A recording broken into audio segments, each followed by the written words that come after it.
Film dimulai di sebuah minimarket. Kita diperlihatkan ada satu orang penjaga yang dibuat panik sama sekelompok orang yang langsung nyerangnya buat ngerampok.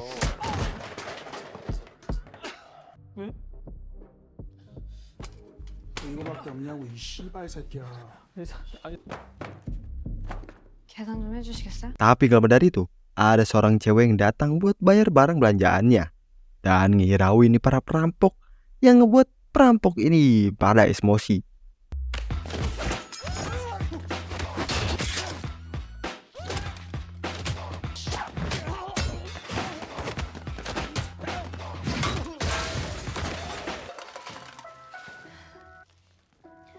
Kemudian scene pun pindah ke pertunjukan balet.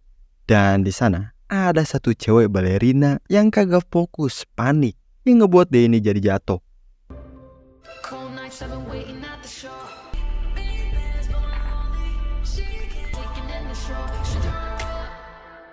Dari acara balet, kita pindah ke tempat si cewek yang sebelumnya di minimarket, yang bernama Okju, mantan pengawal pribadi, kayak bodyguard gitulah. Pas malamnya, Okju lagi tidur, dia ini tiba-tiba kedapatan telepon dari sahabatnya yang bernama Minhe, seorang balerina penari balet. Yang mana si Minhe yang udah lama kagak ada kabar, dia ini tiba-tiba minta ketemuan. Si Okju yang ngedenger itu, dia pun tanpa basa-basi langsung OTW ke sana. 공연하느라 바쁘기도 했고.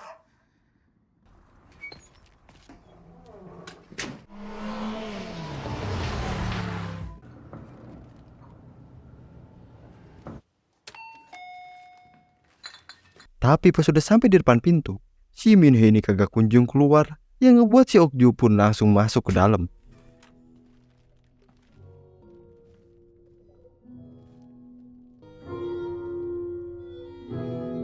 Okju yang udah ada di kamar si Minhe, dia ini nemuin sebuah kotak hadiah, yang mana isi dalamnya itu adalah sebuah sepatu, sama sebuah surat yang bertuliskan, "Tolong balaskan dendamku.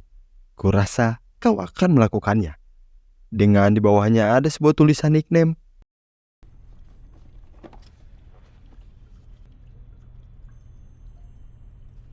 Habis baca itu, Okju ini langsung telepon nyari si Minhe yang ternyata ya, si Minhe ini ternyata udah meninggal bundir di kamar mandi. Karena itulah, Okju ini benar-benar ngerasa kehilangan atas kepergian sahabat terbaik dan satu-satunya dia. Kemudian kita pun diperlihatkan pas awal mula si Okju sama si Minhe ini ketemu, yaitu di sebuah toko kue yang ternyata mereka ini satu sekolah pas di SMP. Dan di momen itulah awal mereka ini jadi dekat. 근데 그 포장 괜찮을 것 같습니다. 장혁주 나 기억 안 나? 이화중학교. 이런 건가? 아니 그런 건 전혀 아니고. Okju yang udah di rumah, dia ini langsung searching nickname yang ada di surat si Minhe. Dan ketemulah, ternyata itu adalah toko makanan. Habis itu si Okju ini coba buat ngechat si penjual.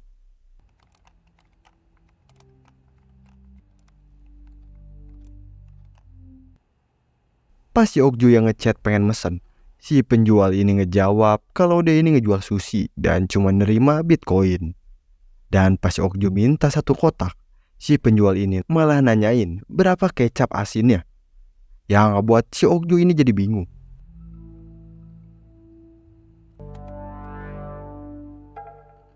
Dan bener aja, pas si Okju bilang sebungkus kecap asin, si penjual ini tiba-tiba ninggalin obrolan.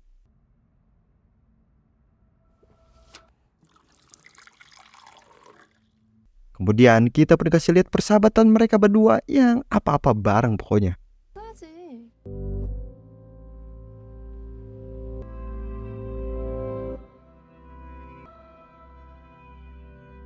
난 내가 Yang ternyata kedatangan si Minhe ini adalah penolong buat si Okju yang sebelumnya dia ini sendirian, hampa, kosong, berasa mau mati perlahan.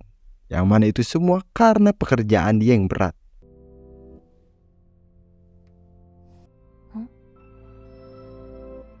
Kemudian gak lama dari itu, HP si Minhe ini kedapatan telepon.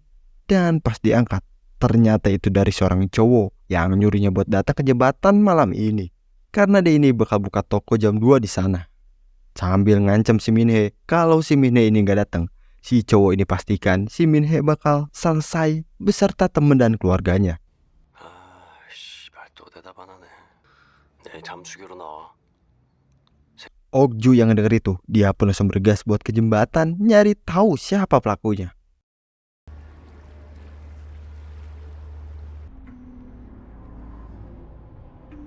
Dan di jembatan, kita diperlihatkan ada yang lagi ngelakuin transaksi di sana dengan kedok COD Sushi.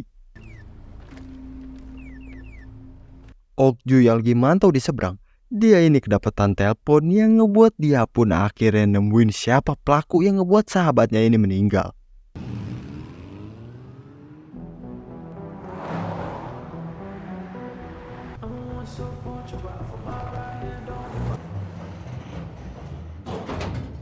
Pas sudah sampai di gerbang yang gede, Okju dengan ngendap-ngendap coba buat masuk ke dalam.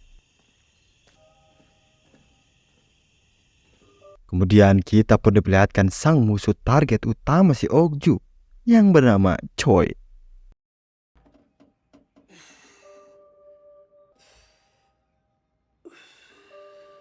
Pas paginya, si Choi ini akhirnya keluar dengan mobil Lambo-nya.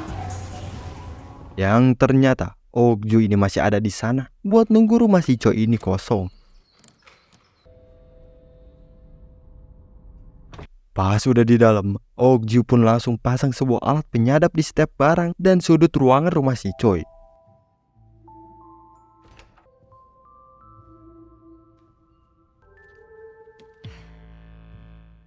Sampailah si Okju ini nemu sebuah lemari besar mencurigakan yang pas dibuka ternyata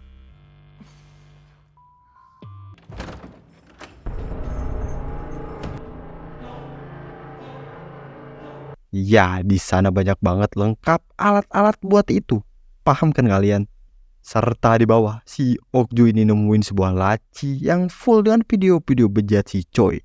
Termasuk si Minhe dengan nama Ballerina. Okju yang lihat itu dia pun langsung setel videonya.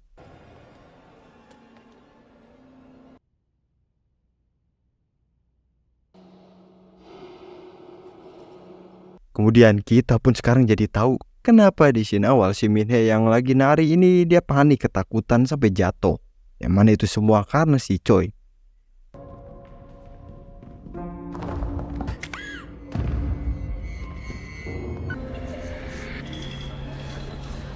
Okju yang lihat video itu, dia pun langsung sedih, emosi karena dia yang seharusnya nemenin nolongin si Minhe, dia ini malah kagak tahu penderitaan sahabatnya.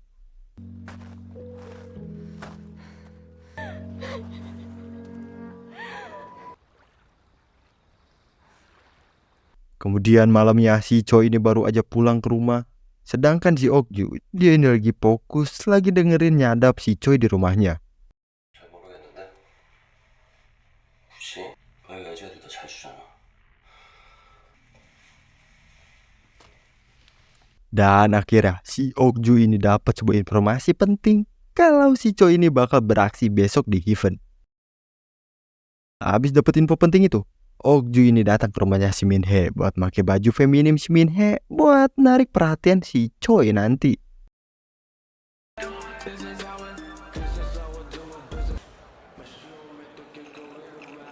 Pas di event, Okju yang sebelumnya ngeliat si Choi ini tiba-tiba hilang yang ngebuat dia pun langsung nyari ke atas.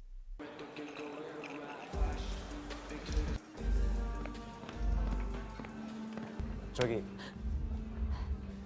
와. Dan ya, tiba-tiba si Choi ini nepak si Okju dengan modus dia ini salah orang. 진짜 오랜만이다. 어떻게 이런? 제가 아는 여자분하고 너무 닮아서. Karena saya ngebuang kesempatan itu, Okju ini langsung ngajak si Choi buat minum-minum. 거 아니었어? 집? 호텔로 가자. 내가 가평에 아주 죽이는 호텔 하나 알고 있어. Yang mana ternyata si Choi dengan mobil Lambonya langsung ngebungkus si Okju buat ke sebuah hotel spesial rahasia yang gak banyak orang yang tahu. 하나 알고 있거든. 사람들은 잘 모르는 호텔인데. Dan mereka pun udah sampai di hotelnya, langsung pesan kamar di sana. Sedangkan si Okju, dia ini terus mantau situasi.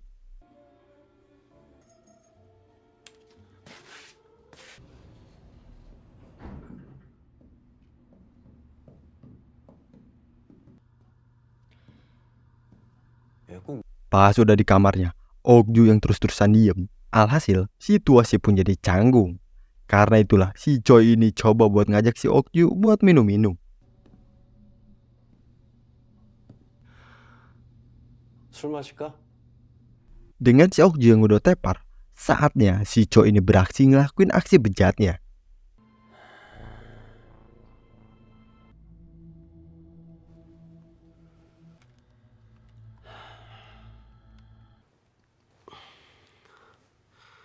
Si Choi yang terus fokus sama kameranya, si Okju ini ternyata masih sadar dan siap buat nikam.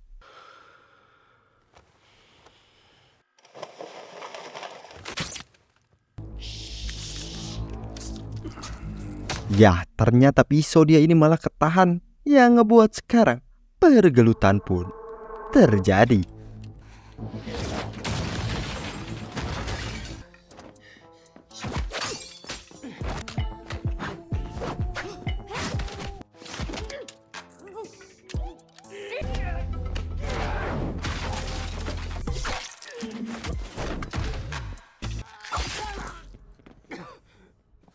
Di tengah itu, pas si Okju ini mau finishing, tiba-tiba bala bantuan pun datang.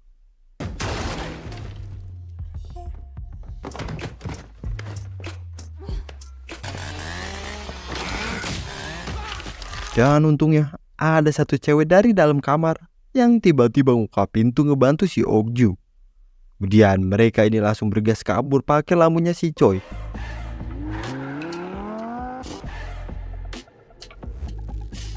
Pas bangun, dia pun dibuat kaget karena kedatangan bos dia sama antek-anteknya yang bejibun. Yang mana ternyata si Choi ini adalah anggota dari mafia yang ngejual narkoboy wanita dan lain-lain. Dan di sini tujuan asli bosnya ini datang bukan buat ngejenguk si Choi, melainkan dia ini ngasih waktu 3 hari buat si Choi buat nangkep wanita itu. 우리가 아무리 마약 팔고 여자 팔고 내가 너한테 기집애 관리나 하라고. Sedangkan di tempat si Okju, dia ini sekarang lagi ada di tempat makan sama si cewek yang tadi di hotel yang bernama Shin.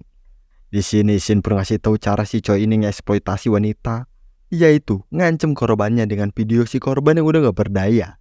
Dan kalau si korban ini gak nurut, mereka bakal sebar ke internet. 친구들한테 영상 다 뿌릴까? 전 국민이 다 뭐가 올라가? 거기 뭐예요? 영상 드린 거 좀 나타나게 해달라고. 그래서 모든 계약을 Dan di tempat si Choi, dia yang belum 100% pulih. Dia pun paksain buat keluar ke suatu tempat dengan kecenya.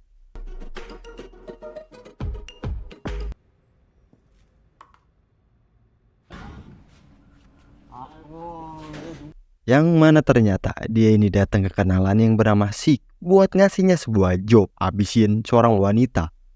Dan buat bayarannya, dia bakal kasih 100 juta won. 내 얼굴이랑 내 람보 잔인하게 그렇게 막 죽이고 그러겠어요. 명식 씨. Besokan harinya di tempat pelatihan firma si Okju dulu. Di sana ternyata ada si Okju buat ketemu sama mantan atasannya.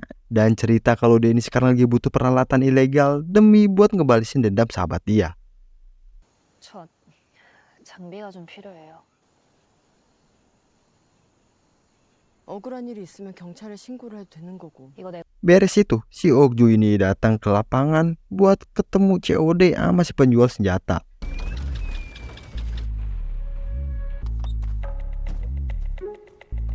내가 너냐고. 아, Yang mana ternyata si penjual ini seorang lansia yang ngebuat si Okju ini jadi ragu. 뛰어야 되거든. 무겁니 좀? Dan pas dikasih unjuk pistolnya, ternyata pistol itu udah pada tua, sampai karatan, macet, kagak bisa dikokang. 어르신. 장. 이건 뭐예요? 갑자기 이 당의 십적에 Gak lama dari itu, bikin sebuah senjata yang OP banget.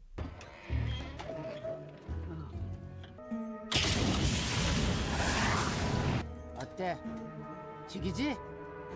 Sedangkan di tempat si Choi, dia yang lagi nyuci mobilnya, dia pun nemuin sebuah alat pelacak di bawah mobil dia. 왜요? Di rumah si Okju, dia ini sekarang lagi ngeservis pistol-pistol baru dia biar kagak macet. Sedangkan si Shin, dia ini terus-terusan ngomong ke si Okju buat beraksi sekarang sebelum si Choi nemuin mereka. 라도 가르쳐줘.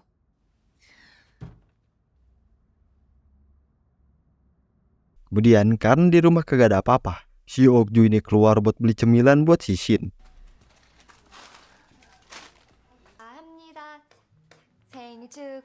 Dan pas balik ke rumah, si Shin ini malah kagak ada di sana. Dan gak lama dari itu, tiba-tiba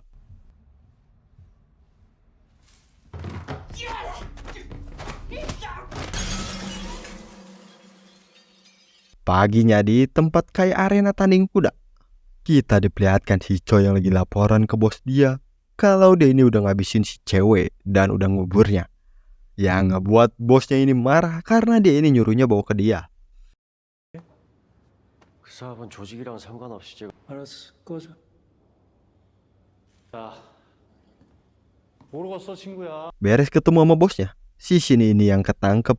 Dia pun langsung diinterogasi di sana tentang di mana si Okju. 샤워할까? 땀 많이 흘렸는데. 너 내가 그랬잖아. 조금만 더. 그쵸? 지금 뭐 하는 거야?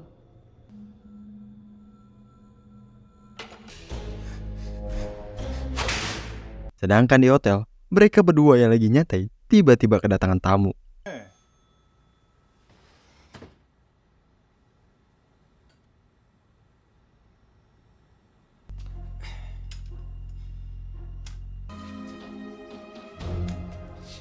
Ya, si Okju ternyata ada di sana. Okju yang udah mode tempur, dia ini tanpa banyak omong ngasih satu pertanyaan ke si botak, yaitu di mana si Choi. Habis tahu lokasinya, Okju ini sebelum beraksi pakai sepatu pemberian si Minhee sebelum si Minhee ini pergi ke Paris belajar balet.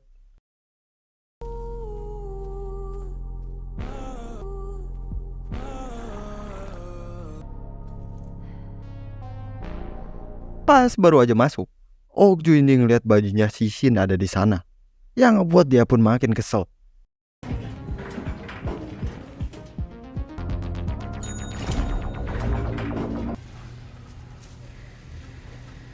Sampailah si Okju pun ada di sebuah pembuatan narkoboy, dan tanpa ada rasa takut sedikit pun, Okju ini langsung tanyain di mana si Shin. 내가 이만한 여자 한 명을 찾고 있거든. 혹시 나한테 말해줄 수 있는 사람 있겠니? Dan gak lama dari itu, bos mereka ini datang dengan santainya ngajak si Okju ini buat minum bareng, yang ngebuat si Okju ini langsung 감정 있는 거. 있는 사람 있을까? Dan pas si Okju pengen nembak si gondrong, ternyata pistol dia ini malah macet. Yang ngebuat sekarang 1 versus everybody pun dimulai.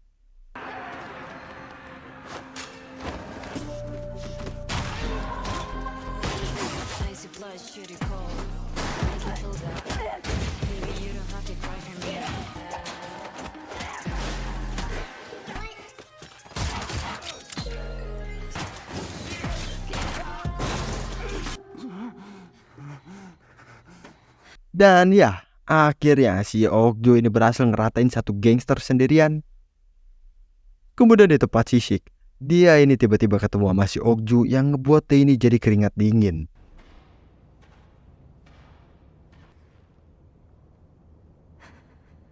Okju yang lihat si Shin ada di sana, dia pun langsung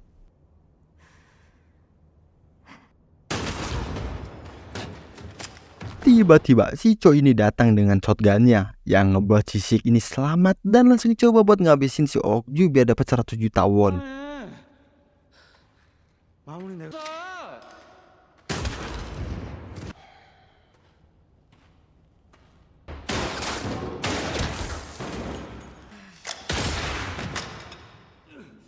Dan ya, dengan bantuan si Shin yang masih hidup, si Okju ini akhirnya bisa numbangin si Choi dan langsung coba buat ngebawanya ke pantai. 이런 일들이 아니라니까. 씨발 너 누군데? Si Choi yang rengek minta ampun, Okju ini langsung ngasih tahu kalau dia adalah si balerina. 발레리나. Kemudian, tanpa babi bu bebo, si Okju ini langsung balesin dendam sahabat terbaiknya. Pakai apa? Ya, pakai flamethrower. Gokil, puasa dadanya ini mah.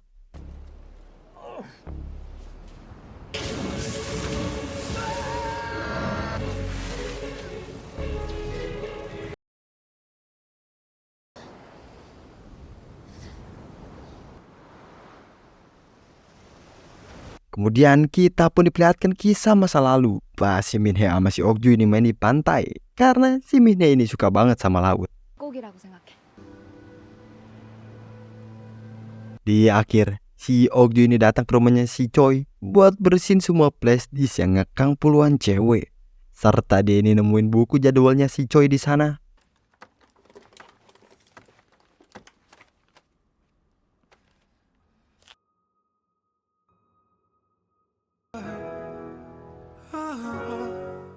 Dan cerita kali ini pun selesai. Nah, gimana nih cerita film kali ini? Seru banget kan? Puas? Coba dong komen pendapat kalian di bawah ya. Dan jangan lupa di like yang banyak, oke? Makasih semuanya yang udah nonton dan juga udah klik tombol subscribe-nya. See you next video. Bye-bye.